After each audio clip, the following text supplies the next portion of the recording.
Charlie nodded. If you don't believe it, we can just walk around and see. Okay. Coach sneered. Walk and see. I'll just wait here to see how Aoshui loses this game. After that, he walked directly to the audience seat next to him, found an empty seat and sat down, with his arms folded on his chest, with a look of good play. He had already recognized Aoshui in his heart. Not doubt she will lose. Charlie ignored him, but watched Aoshui whispered, Don't be nervous later, just fight as I said. I believe you will be able to defeat this opponent. Aoshui nodded heavily, and then said with a pitiful face, Master, coach is gone. I will not have a coach in the future. If I win this game, there may be a few more games to play in the future. Can you come to be my coach? Charlie said without hesitation.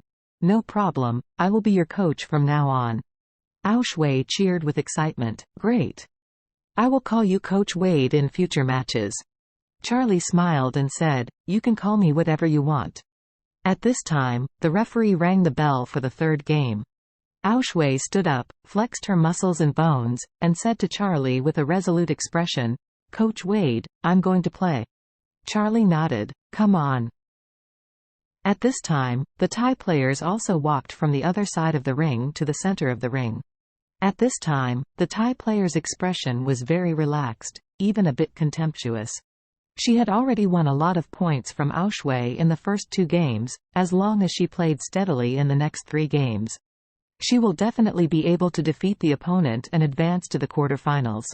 What Aoshui was thinking about at this time was the tactics that Charlie told her, and she was already knowing how to fight next. With the start of the referee, the third game of the 2 sides officially kicked off. Seeing that her tactics in the first 2 rounds worked very well, the Thai player was ready to adopt a fresh-eaten routine against Aoshui. Therefore, as soon as she came up, she went straight to Aoshui's bottom plate and launched a fierce attack. Aoshui gave up the idea of attacking on the upper plate, concentrated on resisting the opponent's attack on the lower plate, and at the same time was looking for the weaknesses exposed by the opponent's attack. Generally speaking, in Sanda combat, the more fierce the offensive is, the weaker the strength of the defense, which is like the faster a person runs, the more unstable the center of gravity, the easier it is to fall. Therefore, Aoshui quickly saw the weakness exposed by the opponent in the process of quickly getting out of the leg. The opportunity is here. Coach had been watching from the side, seeing Aoshui always passively defending and being beaten back by the opponent, he couldn't help but sneer. In his opinion, Aoshui's tactics were simply the weakest among the weak.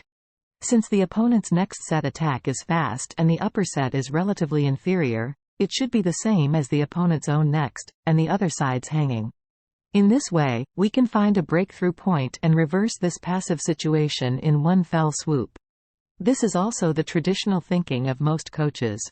But this is also the root reason why most coaches cannot become top coaches, and even when they themselves are players, they cannot become top players.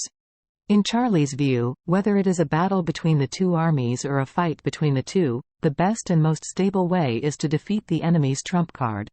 Just like in a war, if the opponent's ace division is defeated, not only will the opponent's strength be greatly weakened, but also the military will be in a state of confusion.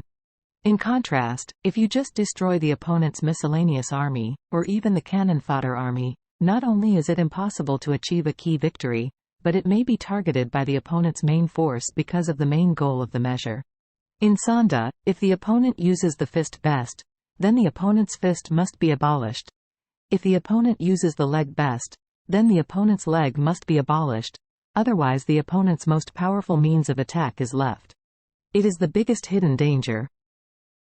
The Thai player Aoshui face was the best at right leg, so even if Aoshui launched an attack on her upper plate and succeeded in the attack, it would not have much impact on her attack power. In this process, if Aoshui was hit by the opponent's leg, it was very likely to fall into a slump immediately. That's why Charlie asked Aoshui to do everything possible to find the weakness of the opponent's next game. And at the moment when the opportunity came, Aoshui did not disappoint her trust. Seeing Aoshui's fierce kick facing the opponent, she suddenly flashed, and then stepped hard, slamming on the calf bone of the leg that the opponent kicked. This step immediately caused the Thai player to cry out in pain.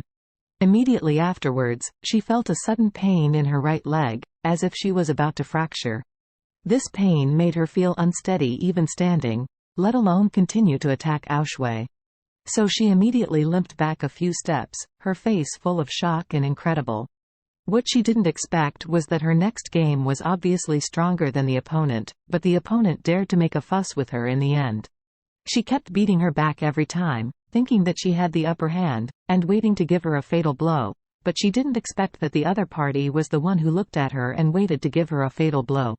With this foot, she was affected even when she walked. Every step she took was painful, and the combat effectiveness of the whole person plummeted instantly. Most of the audience in the audience was Chinese. Seeing Aushwei finally regained a city, a burst of cheers broke out. Charlie looked at Aushwei with approval, and it seemed that Aushwei was really talented. She was able to seize this opportunity accurately the first time the other party exposed her weakness.